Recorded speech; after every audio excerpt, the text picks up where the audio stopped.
انا آتیناک الکوثر وقال ابن عباس شانئک عدوک. شانئک کا معنی کیا ہے؟ عدو، دشمن. اور شان سے مراد یہاں نبی صلی اللہ علیہ وسلم کا دشمن ہے.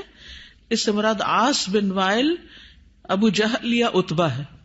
لیکن عام معنی یہ کہ قیامت تک جتنے بھی لوگ رسول اللہ صلی اللہ علیہ وسلم کے دشمن ہیں، چاہے وہ آپ کے دور میں تھے یا بعد میں آئے، وہ سب انجام کے اعتبار سے خائب و خاسر ہیں، نامراد ہیں. حدثنا آدم حدثنا شیبان حدثنا قتادہ عن انس رضی اللہ عنہ قال لما عرج بالنبی صلی اللہ علیہ وسلم الی السماء، جب معراج پر لے جایا گیا رسول اللہ صلی اللہ علیہ وسلم کو آسمان کی طرف، قال تو آپ نے فرمایا اتیت علی نہر، میں ایک ایسی نہر کے پاس آیا، حافتاہ اس کے کنارے قباب اللؤلؤ مجوفا، کہ وہ قبے تھے خالدار موتی کے، چھوٹے چھوٹے جیسے گنبد سے بنے ہوئے ہوتے ہیں نا. فقلت ما ھذا یا جبریل، میں نے پوچھا یہ کیا ہے جبریل؟ قال ھذا الکوثر، فرمایا یہ ہے نہر کوثر جو انا آتیناک الکوثر کے پس منظر میں ہے. حدثنا خالد بن یزید الکاہلی حدثنا اسرائیل عن ابی اسحاق عن ابی عبیدہ عن عائشہ رضی اللہ عنہا قال، کہتے ہیں سألتها، میں نے ان سے پوچھا، عن قولہ تعالی، اللہ تعالیٰ کے اس فرمان کے بارے میں، انا آتیناک الکوثر، کہ انا آتیناک الکوثر کا کیا معنی ہے؟ الکوثر کیا ہے؟ قالت نہر، کہنے لگی یہ نہر ہے، اعطیہ نبیکم صلی اللہ علیہ وسلم، جو تمہارے نبی صلی اللہ علیہ وسلم کو دی گئی. شاطئاہ علیہ در مجوف، شاطئاہ اس کے دونوں کنارے، علیہ ان پر، در موتی ہیں، مجوف خولدار یعنی اندر سے کھوکھلے. آنیتہ اس کے برتنوں کی تعداد کا عدد النجوم، ستاروں کی گنتی کے برابر ہے. ستارے کتنے ہیں گن سکتے ہیں؟ انگنت. رواہ زکریا و ابو الاحوص و مطرف عن ابی اسحاق. تو انا آتیناک الکوثر کا معنی کیا ہے؟ بلا شبہ ہم نے آپ کو کوثر عطا کی. حدثنا یعقوب بن ابراہیم حدثنا حشیم حدثنا ابو بشر عن سعید بن جبیر عن ابن عباس رضی اللہ عنہما انہ قال فی الکوثر هو الخیر الذی اعطاہ اللہ ایاہ، کہ کوثر وہ خیر ہے جو اللہ نے آپ کو عطا کی.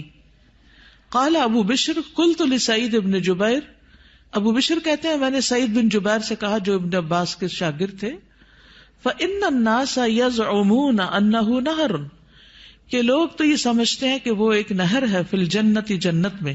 فقال سعید، تو سعید کہتے ہیں النہر الذی فی الجنت، کہ وہ جنت والی جو نہر ہے، من الخیر اس خیر میں سے ہے، الذی آتاہ اللہ ایاہ جو اللہ تعالیٰ نے آپ کو عطا کی.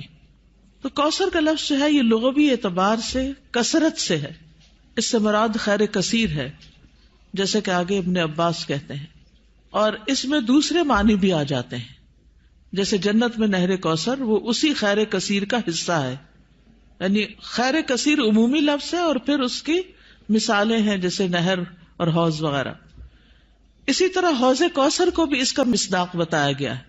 اہل ایمان جنت میں جانے سے پہلے رسول اللہ صلی اللہ علیہ وسلم کے دست مبارک سے اس کا پانی پیئیں گے. اس حوض میں پانی جنت والی نہر سے آ رہا ہوگا. اس طرح تطبیق ہو جاتی. یعنی اگر کوئی یہ کہے کہ کوثر کا معنی کیا ہے، تو عمومی لغوی معنی کیا ہے؟ خیر کثیر. اور نبی صلی اللہ علیہ وسلم کو اوور آل خیر کثیر ہی عطا کی گئی تھی. اور پھر خصوصی معنی کیا ہے؟ نہر کوثر اور حوض کوثر. حوض کوثر میدان حشر میں ہے، جس سے پانی آئے گا کہاں سے؟ نہر کوثر سے. اور نہر کوثر کہاں ہے؟ جنت میں ہے. اسی طرح آپ صلی اللہ علیہ وسلم کو دنیا میں جو بلند مقام ملا اور آپ کا ذکر کثیر ہوا اور آپ کو فتوحات نصیب ہوئی، یہ سب بھی خیر کثیر میں شامل ہے.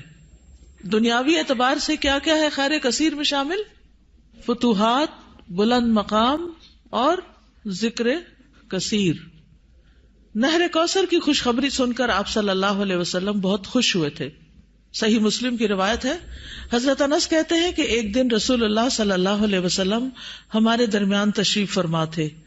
آپ پر نیند سی طاری ہوئی, پھر آپ نے مسکراتے ہوئے اپنا سر اٹھایا تو ہم نے عرض کیا, یا رسول اللہ, آپ کس بات پر ہنس رہے تھے؟ تو آپ نے فرمایا, مجھ پر ابھی ایک سورت نازل ہوئی. پھر آپ نے بسم اللہ الرحمن الرحیم انا اعطیناک الکوثر فصل لربک وانحر ان شانئک ھو الابتر پڑھی, اور فرمایا کہ تم جانتے ہو کہ کوثر کیا ہے؟ تو ہم نے کہا, اللہ اور اس کا رسول ہی بہتر جانتے ہیں. آپ نے فرمایا, بے شک وہ ایک نہر ہے, مجھ سے میرے رب نے اس کا وعدہ کیا ہے, اس میں بہت سی خوبیاں ہیں. وہ ایک حوض ہے جس پر قیامت کے دن میری امت کے لوگ پانی پینے کے لیے آئیں گے. تو حوض کوثر کیا ہے, اس کی ڈسکرپشن کے بارے میں کچھ احادیث ہمیں ملتی ہیں. ہم میں سے ہر مسلمان حوض کوثر کا ذکر تو کرتا ہی رہتا ہے, یہ سنتا ہی رہتا ہے, لیکن اس کی بہت سی ڈیٹیلز ہمیں نہیں معلوم, تو ان کو ذرا دوہرا لیتے ہیں. رسول اللہ صلی اللہ علیہ وسلم نے فرمایا, میرے حوض کے دونوں کناروں کے درمیان اتنا فاصلہ ہے جتنا مدینہ اور صنعاء کے درمیان ہے. پھر اسی طرح یہ سطح زمین پر بہتی نہر ہے, اندر کھڈوں میں نہیں ہے. رسول اللہ صلی اللہ علیہ وسلم نے فرمایا, مجھے کوثر عطا کی گئی, وہ ایک نہر ہے جو گویا کہ سطح زمین کے اوپر بہتی ہے. حوض کوثر کی مٹی جو ہے, آپ نے فرمایا, میں نے اپنا ہاتھ اس کی مٹی میں ڈال کر دیکھا تو وہ خالص کستوری کی تھی, نہیں خوشبودار. اس میں کنکریاں بھی ہیں اور وہ اس کے موتی تھے, یعنی سطح پر ہوتی ہے نا کنکریاں پانی کی سطح پر, تو وہ موتی تھے.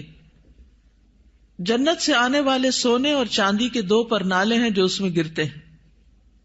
اس صحیح ترغیب و ترغیب سے, یعنی 2 پرنالے جو جنت سے پھوٹتے ہیں, ایک چاندی کا اور ایک سونے کا, وہ اس حوض میں گرتا ہے.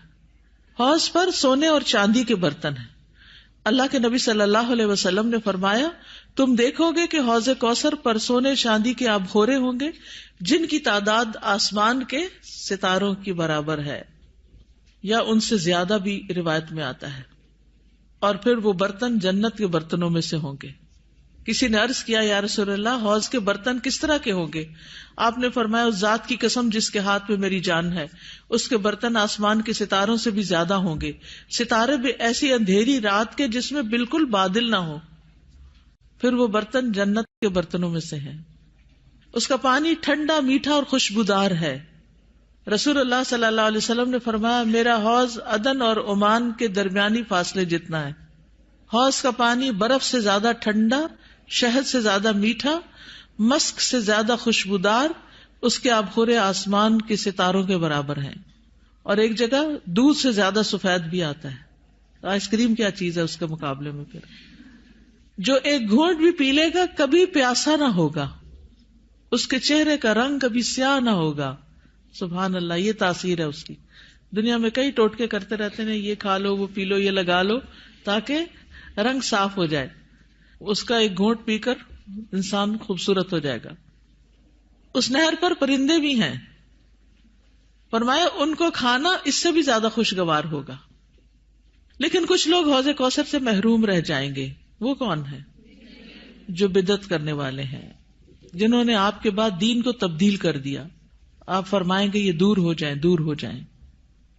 یہ ڈسکرپشن پڑھ کے پھر شوق بڑھ جاتا ہے نا, اور سنت پر عمل کا شوق بڑھ جاتا ہے کہ اللہ تعالیٰ ہمیں اور زیادہ سنت کا پابند بنائے تاکہ ہم نبی صلی اللہ علیہ وسلم کے قریب ہو سکیں, آپ کا اتباع کریں.